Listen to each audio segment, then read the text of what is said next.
नमस्कार. श्री स्वामी समर्थ सर्वांना.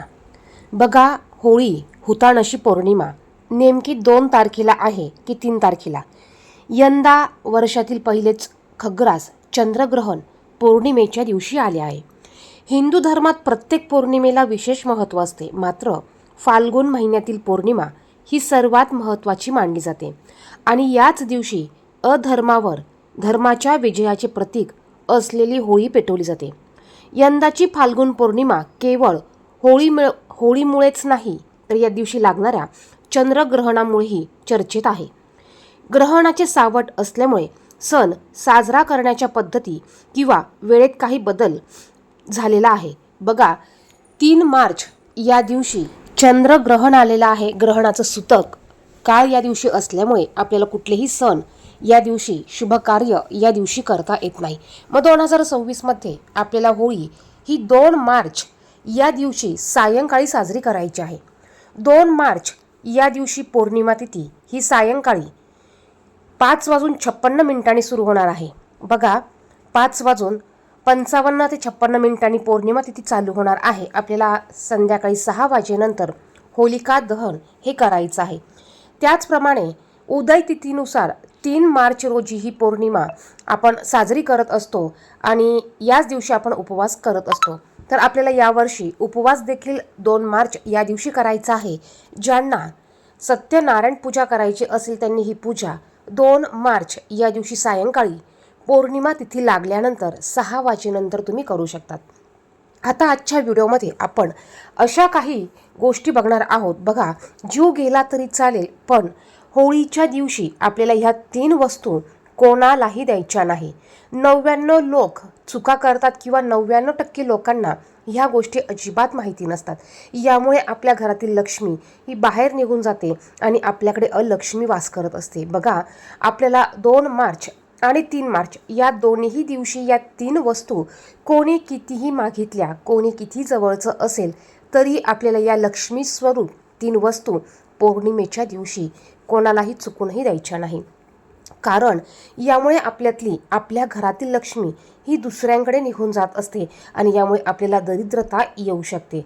तर बघा, सर्वात पहिली वस्तू म्हणजे या दिवशी आपल्याला चुकूनही असे मानले जाते की होळीच्या दिवशी एखाद्या व्यक्तीने योग्य वस्तूंचे दान केले किंवा योग्य वस्तू दुसऱ्याला दिली तर त्याच्या आयुष्यात कधीही पैशाची कमतरता भासत नाही आणि त्याच्या जीवनात नेहमी आनंद राहतो. पण ज्योतिषशास्त्रानुसार अशा काही वस्तू आहे की त्या या दिवशी चुकूनही कोणाला देऊ नये किंवा कोणाला दान करू नये, अन्यथा तुमच्या घरात अनेक प्रकारच्या समस्या ह्या निर्माण होऊ शकतात. होळीच्या दिवशी खास करून आपल्याला पैसे कोणालाही चुकूनही उसने द्यायचे नाही आहे. कोणी पैसे कितीही मागितले तरी आपल्याला द्यायचे नाही आहे किंवा कोणाकडूनही पैसे या दिवशी आपल्याला चुकूनही घ्यायचे नाही आहे. आता पैसे कोणाला द्यायचे नाही म्हणजे या दिवशी आपण काहीच खरेदी करायचं नाही का? बघा, आपल्याला घरात ज्या वस्तू खरेदी करायच्या असतील, किराणा वस्तू आपल्याला आणायच्या असतील, तुम्ही त्या वस्तू आणू शकतात.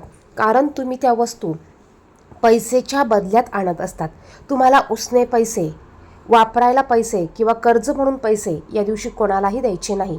यामुळे आपल्या घरात असलेली लक्ष्मी ही घरातनं निघून जाते आणि ती दुसऱ्याकडे जाते. यामुळे आपल्याला दरिद्रता येऊ शकते. त्यामुळे चुकूनही पैशांची देवाणघेवाण या दिवशी करू नये. त्याचप्रमाणे आपल्या घरातील मीठ हे लक्ष्मी स्वरूप असतं, लक्ष्मीकारक असतं. त्यामुळे या दिवशी चुकूनही मीठ कोणाला देऊ नका. आता बऱ्याच जणांचा सण असतो, मीठ संपतं, घाई गडबड असते, मग अशा वेळेस आपण शेजारच्यांकडनं मीठ घेत असतो.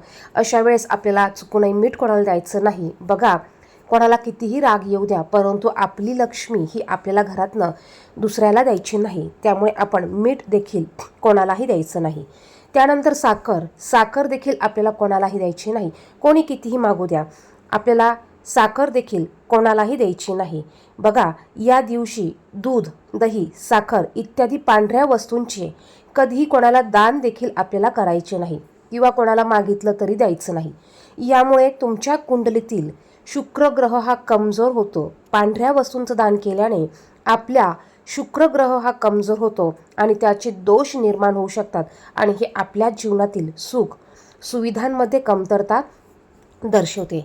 त्याचप्रमाणे या दिवशी कपडे दान करणे हे पुण्याचे मानले जाते, परंतु होलिका दहन आणि रंगपंचमीला कपडे दान करू नये. बघा, कपड्याचं देखील या दिवशी आपल्याला दान करायचं नाही.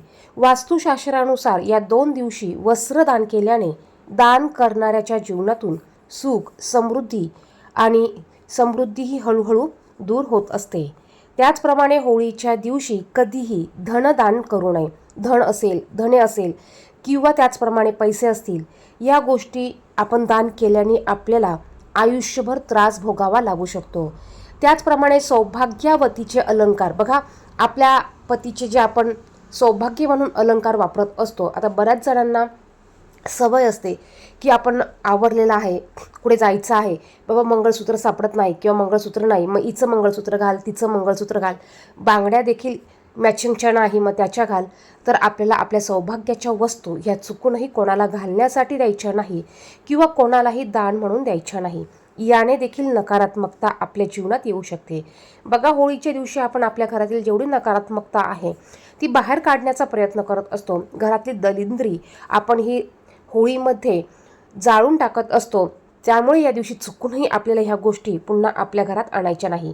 म्हणजेच काय, विवाहित महिलेचे कुठलेही सौभाग्य अलंकाराचे दागिने किंवा मेकअपचे सामान आपल्याला कोणालाही वापरायला किंवा दान म्हणून या दिवशी चुकूनही आपल्याला द्यायचे नाही. यामुळे अग्नीमध्ये नकारात्मक शक्तींचा, बघा असे मानले जाते की होलिका दहनाच्या दिवशी अग्नीमध्ये नकारात्मक शक्तींचा नाश होतो आणि घरात सकारात्मकता येते. या दिवशी लग्नात वापरलेली कोणतीही वस्तू इतर स्त्रीला देऊ नका. असे करणे पतीसाठी हे हानिकारक असू शकते. तर ह्या काही 2 ते 3 वस्तू होत्या. या वस्तू आपल्याला चुकूनही कोणाला द्यायच्या नाही. त्याचप्रमाणे आपल्या घरातील झाडू देखील लक्ष्मीकारक असतो. तो देखील चुकूनही आपल्याला कोणाला या दिवशी द्यायचा नाही. तर अशा छोट्या छोट्या ज्या वस्तू आहेत त्या चुकूनही आपल्याला इतरांना द्यायच्या नाही. माहिती आवडली असेल तर व्हिडिओला लाईक करा, कमेंट बॉक्समध्ये श्री स्वामी समर्थ लिहा आणि इतरांना देखील ही महत्त्वाची माहिती शेअर करा. धन्यवाद. श्री स्वामी समर्थ.